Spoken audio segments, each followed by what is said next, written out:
चलिए साथियों, सिंधु घाटी सभ्यता का पार्ट 2 और पार्ट पहले मैं पूरा डिटेल बता चुका हूं। अब हम पार्ट 2 में देखेंगे कि सिंधु घाटी सभ्यता के लगभग 1400 स्थल प्राप्त हुए।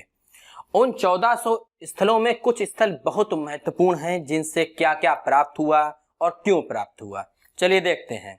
भैया खुदाई हुई और खुदाई में क्या हुआ था, सिंधु घाटी सभ्यता का पहला स्थल कौन सा प्राप्त हुआ? हड़प्पा प्राप्त हुआ। कब प्राप्त हुआ? 1921 में। एक एक क्वेश्चन पूछा जाता है, शांति से सुनना। और किसने खोज की? दयाराम साहनी ने खोज की। हड़प्पा स्थल कहां से प्राप्त हुआ था? रावी नदी के तट पर प्राप्त हुआ था। और ये हड़प्पा स्थल वर्तमान में कहां स्थित है? वर्तमान में जगह पड़ती है पाकिस्तान में, पंजाब, यहां पर स्थल स्थित है। अब देखिए, हड़प्पा जो स्थल है साथियों सिंधु घाटी सभ्यता का, ये दूसरा सबसे बड़ा स्थल है। पहला सबसे बड़ा स्थल कौन सा है? मोहनजोदड़ो। और दूसरा सबसे बड़ा स्थल कौन सा है? हड़प्पा।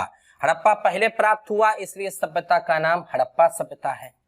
साथियों, जब और खुदाई हुई तो हड़प्पा सभ्यता से एक क्या हुआ, एक स्त्री के गर्भ से निकला हुआ पौधा, एक मूर्ति प्राप्त हुई, जिसमें क्या था, एक स्त्री थी लेटी हुई, उसके गर्भ से निकला हुआ एक पौधा था। आप कहेंगे गर्भ से निकला हुआ पौधा, इसका सेंस क्या होगा? भैया पूरा इतिहास सेंस के आधार पर लिखा जाता है। कोई मूर्ति खुद खड़ी होकर तो बताएगी नहीं कि हम कौन हैं क्या है, बस हम लोग अनुमान लगाते रहते हैं। तो स्त्री के गर्भ से निकला हुआ जो पौधा प्राप्त हुआ, वो अनुमान लगा के कहा गया कि हो सकता है वह उस समय उर्वरता की देवी हो। उर्वरता की देवी का मतलब ये हुआ कि लोग भैया जैसे अपने यहाँ धरती माता की पूजा करते हैं, इंद्र देव की पूजा करते हैं कि भैया पानी बरस जाए, फसल अच्छी हो, इसलिए उस सभ्यता के लोग अनुमान के मुताबिक इस देवी की पूजा करते थे ताकि भैया फसल अच्छी हो। साथियों, यहाँ पर क्या होता है, हड़प्पा सभ्यता से एक समाधि स्थल प्राप्त होता है और इस समाधि स्थल का नाम रखा गया है R37। ये सब प्रश्न पूछे जाते हैं, किस सभ्यता से या किस स्थल से समाधि R37 प्राप्त हुआ? हड़प्पा। यहां पर एक शंख का बना बैल प्राप्त हुआ, ठीक। और यहां के लोग क्या करते थे, अंतिम संस्कार में शवों को दफना देते थे, सीधा गाड़े देते थे। आगे की बात करें, यहां पर ईंट का एक वृत्ताकार चबूतरा प्राप्त हुआ। आप कहेंगे ईंट के वृत्ताकार चबूतरा का मतलब क्यों है? देखिए क्या होता था, ईंट का वृत्ताकार चबूतरा प्राप्त हुआ तथा गेहूं और जौ के दाने प्राप्त हुए। ये लोग क्या करते थे, गेहूं और जौ को कूटने के लिए इस चबूतरा पर क्या होता था, जो वृत्ताकार चबूतरा था वृत्त के आकार का, यहां पर क्या करते थे, ये लोग गेहूं और जौ के दानों की कुटाई करते थे। तो क्लियर हो गया भैया, हड़प्पा सभ्यता से क्या क्या प्राप्त हुआ है। अब हम अगला स्थल मोहनजोदड़ो। अब भैया अगला स्थल प्राप्त हुआ था सिंधु घाटी सभ्यता का मोहनजोदड़ो, नंबर 2। ध्यान सुनते रहना, एक एक पॉइंट मैंने लिखा है, बहुत ध्यान से। मोहनजोदड़ो भैया प्राप्त हुआ। मोहनजोदड़ो की कब प्राप्त हुआ? 1922 में प्राप्त हुआ। और मोहनजोदड़ो किस नदी के किनारे पर प्राप्त हुआ? सिंध नदी के किनारे पर प्राप्त हुआ। इसके खोजकर्ता कौन है? राखलदास बनर्जी। और ये मोहनजोदड़ो जो स्थल है वो कहाँ स्थित है? पाकिस्तान में। अब जरा देखिए, मोहनजोदड़ो जो था साथियों, यहां से सर्वाधिक मोहरें प्राप्त हुई हैं। किस सिंधु घाटी सभ्यता के स्थल से सर्वाधिक मोहरें प्राप्त हुई? तो मोहनजोदड़ो से। साथियों, मोहनजोदड़ो जो नगर था, मूवी भी बनी है, आपने देखा होगा ऋतिक रोशन की। मोहनजोदड़ो सिंधु घाटी सभ्यता का क्षेत्रफल की दृष्टि से सबसे बड़ा नगर था, काफी बड़ा नगर था। तो सिंधु घाटी सभ्यता का सबसे बड़ा नगर मोहनजोदड़ो। अब भैया जब बड़ा नगर होगा तो सीधी सी बात है, सर्वाधिक जनसंख्या भी तो यहीं पर होगी। आपसे पूछा जा सकता है सिंधु घाटी सभ्यता का सबसे बड़ा नगर मोहनजोदड़ो, सर्वाधिक जनसंख्या किस नगर में? मोहनजोदड़ो में। यहां पर साथियों एक दुर्ग टीला प्राप्त हुआ है। दुर्ग टीला, दुर्ग माने होता है किला, और उस टीला को कहा जाता है स्तूप टीला। आप कहेंगे स्तूप टीला का मतलब ये क्यों कहते हैं? भैया हुआ ये था कि जो कुषाण शासक थे, उन्होंने क्या किया था, इस दुर्ग के अंदर एक स्तूप बनवाया था। स्तूप जानते, खंबानुमा। तो इस वजह से इस दुर्ग को स्तूप टीला कहा जाता है। सिंधु घाटी सभ्यता से जो आश्चर्यजनक चीजें प्राप्त हुई हैं वो एक स्नानागार प्राप्त हुआ है, स्विमिंग पूल प्राप्त हुआ है। और स्विमिंग पूल कितना बड़ा स्विमिंग पूल, 11 मीटर लंबा, 7 मीटर चौड़ा और 2 मीटर गहरा प्राप्त हुआ है। और ऐसा स्विमिंग पूल प्राप्त हुआ है जिसमें जाने के लिए सीढ़ियां बनी थी। जैसे आपने देखा होगा गंगा जी के घाट पर या हरिद्वार में जाने के लिए सीढ़ियां बनी होती थी। और ये स्विमिंग पूल की जो फर्श थी यानी स्नानागार जो था, उस फर्श जो थी वो पूरी पक्की बनी हुई थी। समझिए आज से कितने साल पुरानी बात है, 2700 साल पहले प्राप्त हुई थी। एक बात और समझिए, इसका प्रयोग क्यों किया जाता था, वहां पर जब धार्मिक अनुष्ठान होते थे उस सभ्यता के लोग करते थे, जैसे अपने यहाँ गंगा जी की नदी पर नहाते हैं और पूजा पाठ करते हैं, तो उसी वजह से उनके यहाँ जब कोई अंतिम संस्कार हो जाता था तो बेचारे आते थे और इसी स्विमिंग पूल में स्नानागार में नहाते थे। तो उस समय के लोग धार्मिक अनुष्ठानों में का प्रयोग, जब धार्मिक अनुष्ठानों पर इस स्विमिंग पूल का प्रयोग करते थे। साथियों, सिंधु घाटी सभ्यता में एक स्थल प्राप्त हुआ अन्नागार, जो 45 मीटर लंबा था और 15 मीटर चौड़ा था। अन्नागार, और सिंधु घाटी सभ्यता का नहीं, सिंधु घाटी सभ्यता का सबसे बड़ा जो बिल्डिंग है, जो इमारत है, वो अन्नागार है। अन्नागार जैसे अपने यहाँ कोल्ड स्टोर होते हैं, तो उस समय उनका एक कोल्ड स्टोर था। तो सिंधु घाटी सभ्यता का सबसे बड़ा इमारत कौन सा है, अन्नागार। यहाँ साथियों एक सभा भवन प्राप्त हुई है जहां लोग बैठकर बातचीत किया करते थे। एक महाविद्यालय प्राप्त हुआ है जहां पर लोग पढ़ते थे। एक आवास प्राप्त हुआ है जहां, जिसको पुरोहित आवास कहा जाता है, जहां पर पुजारी आकर रुकते थे, वो हवन कुंड करते थे। एक साथियों कांसे की नर्तकी की मूर्ति प्राप्त हुई है, और कांसे की नर्तकी की मूर्ति प्राप्त होने की वजह से ही इस सभ्यता को कांस्ययुगीन सभ्यता कहा जाता है। ठीक भाई, इसी मोहनजोदड़ो से एक सूती कपड़ा प्राप्त हुआ है। काफी लोगों के दिमाग में आ रहा होगा कि साहब इतना साल पुराना सूती कपड़ा शेष कैसे बचा होगा। देखिए भाई, सूती कपड़ा जो प्राप्त हुआ है उसमें एक बात मैं बता दूं, सूती कपड़ा नहीं प्राप्त हुआ, उसके कुछ अवशेष प्राप्त हुए होंगे। इसी वजह से सिंधु घाटी सभ्यता में मोहनजोदड़ो से सूती कपड़ा प्राप्त हुआ है। तो ये प्रमाण मिलते हैं कि कपास की खेती जो प्रारंभ हुई थी वो सिंधु घाटी सभ्यता से हुई थी। एक पत्थर के पुजारी की मूर्ति मिली है, एक पत्थर की मूर्ति मिली है जिसमें एक पुजारी बैठा हुआ है। एक मुद्रा मिली है, मुद्रा पर अंकित पशुपतिनाथ की मूर्ति मिली है। मुद्रा जो सेलखड़ी की बनी होती थी उस पर किसकी प्रतिमा थी, पशुपतिनाथ की थी। वही पशुपतिनाथ जिनको भगवान शिव आधुनिक डेट में कहते हैं। हर घर से कुआं प्राप्त हुआ है। देखिए भाई कितना अच्छा था। सिंधु घाटी सभ्यता में मोहनजोदड़ो में क्या होता था, मोहनजोदड़ो नगर में सड़कें एक दूसरे समानांतर थी, यूं जैसे वर्तमान समय में होती हैं, और एक दूसरे को समकोण पर काटती थी, 90 डिग्री पर, यानी चौराहे थे। यहाँ की शासन व्यवस्था कैसी थी, जनतंत्रात्मक थी। और यहाँ के जो निवासी थे वो मिश्रित प्रजाति के थे। सिंधु घाटी सभ्यता में जो मोहनजोदड़ो के निवासी थे वो मिश्रित प्रजाति के थे, लेकिन यहाँ के निवासी मूल रूप से भूमध्य सागरीय ही माने जाते हैं। साथियों, मोहनजोदड़ो और हड़प्पा को जुड़वा नगर कहा जाता है। इंपॉर्टेंट फैक्ट याद रखना, सिंधु घाटी सभ्यता में मोहनजोदड़ो हड़प्पा को कौन सा नगर कहा जाता है, जुड़वा नगर कहा जाता है। ओके, अगला स्थल भाई प्राप्त हुआ था चन्हूदड़ो। चन्हूदड़ो ये स्थल कहाँ प्राप्त हुआ है, सिंधु नदी के किनारे पर और पाकिस्तान में स्थित है। और इस स्थल के खोज करता है मजूमदार, बड़ी मजदूरी करके खोजा है। अब चन्हूदड़ो से देखिए साथियों क्या क्या प्राप्त हुआ। सिंधु घाटी सभ्यता के जो तीसरा स्थल है चन्हूदड़ो, यहाँ पर झूकर झांगर संस्कृति के अवशेष प्राप्त हुए हैं। झूकर झांगर संस्कृति के अवशेष प्राप्त हुए। यहाँ के निवासी कुशल कारीगर थे। चन्हूदड़ो के निवासी क्या थे, कुशल कारीगर थे। साथियों, कुशल कारीगर होने की वजह से सिंधु घाटी सभ्यता के एक इंडस्ट्रियल एरिया था, औद्योगिक क्षेत्र था।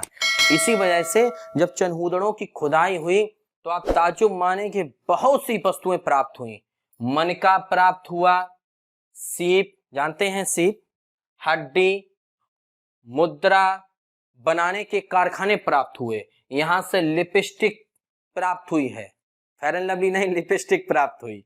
साथ में एक कंघा प्राप्त हुआ, दाढ़ी बनाने के लिए उस्तरा प्राप्त हुआ। समझ रहे भाई, गुड़िया बनाने का कारखाना था। यहाँ पर एक अलंकृत हाथी यानी खिलौना प्राप्त हुआ है। तो आप समझ सकते हैं कि सिंधु घाटी सभ्यता का उस समय औद्योगिक केंद्र था। मन का सीप से चीजें बनाने का कारखाना, हड्डी से बनाने चीजों को बनाने का कारखाना, मुद्रा बनाने का कारखाना, लिपस्टिक, कंघा, उस्तरा, गुड़िया, अलंकृत हाथी बनाने के कारखाने थे। अब साथियों खुद सोचो, जहां पर भैया औद्योगिक क्षेत्र होगा, जहां पर वस्तुएं बनाई जाएंगी, वहां पर कोई किला तो होगा नहीं, इसलिए चनहूदड़ों से कोई दुर्ग प्राप्त नहीं हुआ था। क्यों नहीं प्राप्त हुआ था? कि हर जगह भैया क्या था, हर जगह यहाँ पर काम होता था और एकमात्र ऐसा स्थल है जहां से वक्राकार ईंटें प्राप्त हुई थी और कहीं से वक्राकार ईंटें प्राप्त नहीं हुई। स्थल प्राप्त हुआ है लोथल। लोथल साथियों पड़ता है गुजरात में। गुजरात में जगह पड़ती है अहमदाबाद, वहीं के पास से एक स्थल प्राप्त हुआ था सिंधु घाटी सभ्यता का। और लोथल स्थल किस नदी के किनारे प्राप्त हुआ है? भोगवा नदी के किनारे पर। इसके खोजकर्ता कौन है? ये R.S. राव। अब इस स्थल से क्या क्या चीजें प्राप्त हुई और क्या इसको कहा जाता है, इसके बारे में समझो। सिंधु घाटी सभ्यता का जो लोथल स्थल प्राप्त हुआ है कुछ इस प्रकार से बसा हुआ था जैसे कि मोहनजोदड़ो बसा था।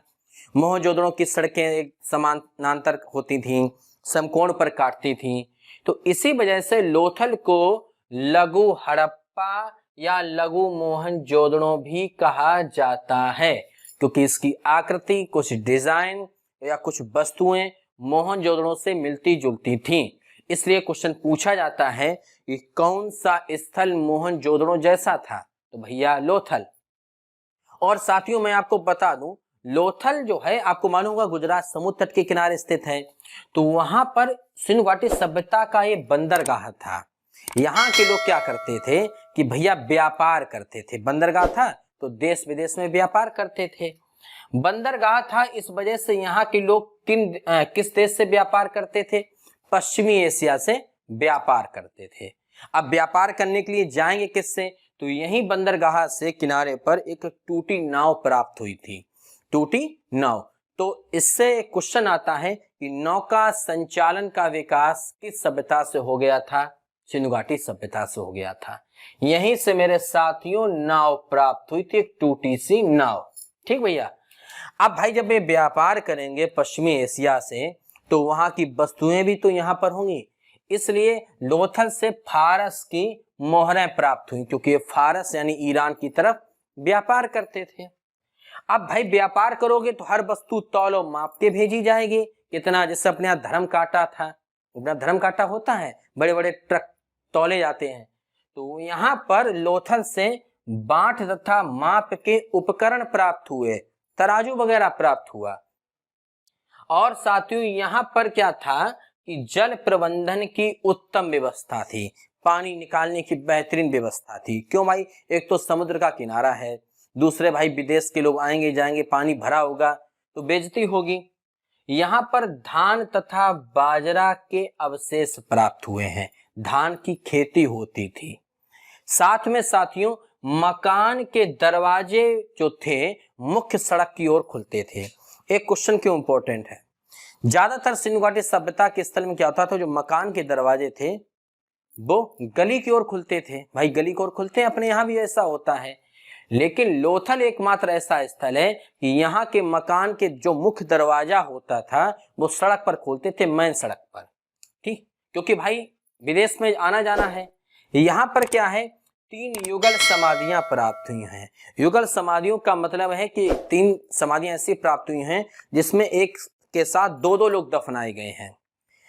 ऐसा प्रतीत होता है कि यह हाथ से सती प्रथा, क्योंकि सती प्रथा में क्या होता था, अगर पति मर गया तो पत्नी को भी उसके साथ सती होना पड़ता था। तो हो सकता है कि जो 3 युगल समाधियां हो उसमें एक महिला की भी हो, सती हुई हो साथ। तो अनुमान लगाया जाता है युगल समाधियों को देखकर कि यहाँ पर सती प्रथा भी थी। शंख का कार का मतलब यह है कि यहाँ पर जो शंख थे उनसे कुछ वस्तुएं बनाई जाती थी। और साथ में साथियों यहाँ पर एक अग्नि कुंड प्राप्त हुआ, एक हवन कुंड प्राप्त हुआ। अब हवन कुंड क्यों प्राप्त हुआ? भाई हमें विदेशों में व्यापार करना है तो पूजा पाठ करके, जैसे अपने यहाँ कोई नई वस्तु लाते हैं, ट्रक है, गाड़ी, तो पूजा करते हैं। तो वहां के लोग भी भैया पूजा पाठ करके अपने सामान को पश्चिम एशिया की ओर विदा करते थे। अगला स्थल अब इसके बाद हम नोट करते हैं। स्थल नंबर 4 जिसका नाम कालीबंगा। और कालीबंगा का अर्थ आप जानते हैं क्या होता है? काले रंग की चूड़ियां। Very good. किस नदी के किनारे प्राप्त हुआ है स्थल? सरस्वती नदी के किनारे पर। और सरस्वती नदी को हम घग्गर के नाम से भी जानते हैं। अब एक बात जरा समझना, मैंने पहले वाले पार्ट में बताया था कि सिंधु घाटी सभ्यता के ज्यादातर स्थल आपको लगता होगा सिंधु नदी किनारे प्राप्त हुए। नहीं, 1947 के बाद जब खुदाई हुई तो सिंधु घाटी सभ्यता के अधिकतर स्थल सिंधु और गंगा के बीच में प्राप्त हुए। सिंधु और गंगा के बीच में सरस्वती नदी बहती थी, इसलिए तमाम इतिहासकार इस सभ्यता को सरस्वती सभ्यता भी कहते हैं। इस सब स्थल के खोज करता है अमलानंद घोष। और कालीबंगा को सिंधु घाटी सभ्यता की तीसरी राजधानी भी कहा जाता है। साथियों, कालीबंगा जो कि राजस्थान में स्थित है, यहां से कच्ची ईंटें प्राप्त हुई। मकान कच्ची ईंटों के बने थे। आज भी आपने देखा होगा राजस्थान में जाओ तो मकान मोटी मोटी दीवारें होती हैं और बेचारे वो लिपाई करके उसको बनाते हैं। कच्ची ईंटों का प्रयोग होता था। अब भैया कच्ची ईंटों का प्रयोग होगा तो आप खुद ही समझ लो कि जल निकासी की कोई उचित व्यवस्था भी नहीं होगी। अब मोहनजोदड़ो तो है नहीं, वहां तो पक्की ईंटें थी, तो भैया नालियां भी पक्की बना देते थे। अब यहाँ पर ईंटें हैं कच्ची, इसलिए जल निकासी की कोई उचित व्यवस्था नहीं थी। यहां से बेलनाकार मोहर प्राप्त हुई है, इसलिए पूछा जाता है बेलनाकार मोहर किस स्थल से? कालीबंगा से। साथियों, जुते हुए खेत प्राप्त हुए। अब एक प्रश्न फिर दिमाग में आएगा कि जुते हुए खेत हम कैसे जाने, कोई चीज दब जाएगी। तो जुते हुए खेत में क्या होता है, जैसे आपने देखा होगा कहीं पर जो घूरा वगैरह गोबर डाल देते हैं और वो घूरे में तब्दील हो जाता है, और उसके ऊपर अगर हम कोई मकान बना रहे हैं तो बरसों के बाद भी अगर आप खुदाई करें तो आपको लगेगा कि मट्टी वहां की कुछ अलग टाइप की होती है। तो जुते हुए खेत से मतलब है कि वहां पर जो मट्टी थी दबी हुई वो कुछ ऐसी थी जिसमें लगता था घूरे के या खाद के अवशेष हैं। भैया जुता हुआ खेत कहाँ मिल जाएगा? भूकंप के अवशेष। अब फिर वही क्वेश्चन, इन्होंने कैसे अंदाज लगा लिया कि भैया भूकंप आया होगा? तो अंदाज ऐसे लगा लिया कि जो दीवारें थी मकान की वो तिरछी थी, दरारें पड़ी थी, तो दरार तभी आएगी। साथ में शल्य क्रिया। शल्य क्रिया का मतलब ये हुआ ऑपरेशन। यहाँ के लोग ऑपरेशन भी करते थे। और हल्के निशान प्राप्त हुए। अब सीधी सी बात है, जब खेत होगा तो हल भी तो होगा। नंबर 5 स्थल प्राप्त हुआ था बनवाली, जो कि हरियाणा में स्थित है। और एक किस नदी के किनारे प्राप्त हुआ? सरस्वती नदी के किनारे प्राप्त हुआ। और इसके खोजकर्ता थे आर.एस. वशिष्ठ। भैया एक विशिष्ट स्थल है, देखिए क्या क्या प्राप्त हुआ। बनवाली हरियाणा से तिल व सरसों के ढेर प्राप्त हुए। हरियाणा से तिल व सरसों के ढेर प्राप्त हुए। अब आप जानते हैं राजस्थान की तरफ वैसे भी तिल का उत्पादन या सरसों का उत्पादन अधिक होता है, और सरसों काफी दिनों तक, वर्षों तक खराब भी नहीं होती है, इसलिए अवशेष सुरक्षित रहे। साथ में हल्की आकृति, एक हल्की आकृति प्राप्त हुई जो खिलौने के रूप में थी, यानी खल ऐसा प्राप्त हुआ है जिसका आकार खिलौने टाइप का था, छोटा सा था। अगले स्थल के बारे में हम लोग फिर हेडिंग लगाते हैं। स्थल नंबर 6 प्राप्त हुआ है सिंधु घाटी सभ्यता का, जिसका नाम है धौलावीरा। धौलावीरा कहाँ पड़ता है साथियों? गुजरात में पड़ता है। ये किसी नदी के किनारे नहीं था। और इसकी खोज किसने की है? आर.एस. वशिष्ठ ने। धौलावीरा से देखियो साथियों क्या क्या प्राप्त हुआ। एक साइन बोर्ड प्राप्त हुआ। साइन बोर्ड जानते हैं आप जैसे आपने देखा होगा कि उत्तर प्रदेश में आपका भव्य स्वागत है। इसी प्रकार से जब धौलावीरा नगर में घुसते थे तो सबसे बड़ा साइन बोर्ड प्राप्त हुआ, तो उसमें लिखा था धौलावीरा में आपका स्वागत है। यहाँ पर एक क्रीड़ा स्थल, स्टेडियम प्राप्त हुआ था जहां पर लोग खेलते थे। और खेल कौन सा खेलते थे भैया? पासे का। साथ में जितने भी हड़प्पा कालीन स्थल थे वो 2 भागों में विभाजित थे, लेकिन धौलावीरा एक ऐसा स्थल था जो 3 भागों में विभाजित था। 2 भाग कौन कौन से होते थे? पूर्वी टीला और पश्चिमी टीला। पूर्वी टीला जो था उस समय उसमें क्या कहते लोग रहते थे, और पश्चिमी टीला पर लोग अपना दीवार बनाते थे। अगले स्थल का नाम है सुरकोटदा। सुरकोटदा पड़ता है साथियों गुजरात में, ये भी किसी नदी के किनारे स्थित नहीं है। और सुरकोटदा भी जो एक स्थल था पूरा एक दीवार से घिरा हुआ था। आप कहेंगे पूरा एक दीवार क्यों बनाते थे? चाइना वालों ने दीवार बनाई थी, इस वजह से बनाई थी भैया सुरक्षा बनी रहे। तो सुरकोटदा एक ऐसा स्थल है जो एक दीवार से घिरा हुआ था। सुरकोटदा के अलावा एक स्थल और है जो पूरा दीवार से घिरा हुआ था, उसका नाम था लोथल। लोथल भी एक पूरा दीवार से घिरा हुआ सिंधु घाटी सभ्यता का स्थल है। दो हो गए, सुरकोटदा और लोथल। सुरकोटदा एकमात्र ऐसा स्थल है जहां से घोड़े की हड्डियां प्राप्त हुई हैं, अवशेष प्राप्त हुए हैं, और प्राप्त भी होंगे क्योंकि ये लोग अस्थिल घोड़ा का व्यापार करते थे। किसके साथ करते थे? मध्य एशिया के साथ। 8वें नंबर का स्थल प्राप्त हुआ है रंगपुर। रंगपुर जो किस नदी के किनारे स्थित है? मादर नदी के किनारे स्थित है। और ये पड़ता कहां पर है भैया मेरे? गुजरात में। रंगपुर जो मादर है, यहाँ पर रंगी हुई धान की भूसी प्राप्त हुई थी। रंगी हुई धान की भूसी प्राप्त हुई थी रंगपुर में। नाम ही है रंगपुर, तो धान की भूसी को रंगा गया था। और साथ में इस स्थल को हड़प्पा का औरस पुत्र कहते हैं। औरस पुत्र कहा जाता है रंगपुर को। अगला भैया नंबर 9, रोपड़। रोपड़ एक ऐसा स्थल है जो सतलज नदी के किनारे प्राप्त हुआ था। और ये कहाँ प्राप्त होगा? सतलज नदी आप जानते हैं पंजाब में जाती है, तो ये स्थल पंजाब में प्राप्त हुआ था। एकमात्र ऐसा स्थल है जहां पर मानव के शव के साथ कुत्ते का भी प्राप्त हुआ है। हो सकता हो वहां के लोग क्या करते थे कि अपनी प्रिय वस्तु साथ में दफनाते हो, तो कुत्ता भैया इनका प्रिय आदमी हो, उन्होंने दफना दिया होगा। ये था 9 स्थलों के बारे में। हालांकि 1400 स्थल हैं जो महत्वपूर्ण थे, मैंने सभी आपको बताए। इसके अलावा सिंधु घाटी सभ्यता से क्या क्या प्राप्त हुआ है देखिए। एक स्वास्तिक का चिन्ह प्राप्त हुआ। अपने आप देखा होगा जो सनातन धर्म है उसमें सतिया ऐसा बनाया जाता है, इस स्वास्तिक का चिन्ह प्राप्त हुआ था सिंधु घाटी सभ्यता में। और कहां से प्राप्त हुआ था? हड़प्पा से। साथ में साथियों क्रॉस का चिन्ह, जो ईसाइयों का धार्मिक चिन्ह है, क्रॉस का चिन्ह वो प्राप्त हुआ था। एक देवता है वैदिक कालीन, सिंधु घाटी सभ्यता के बाद जब वैदिक कालीन सभ्यता आएगी तो जो वैदिक कालीन देवता है जिनका नाम है रुद्र देवता, उनकी उत्पत्ति जो हुई थी वो सिंधु घाटी सभ्यता से हुई थी।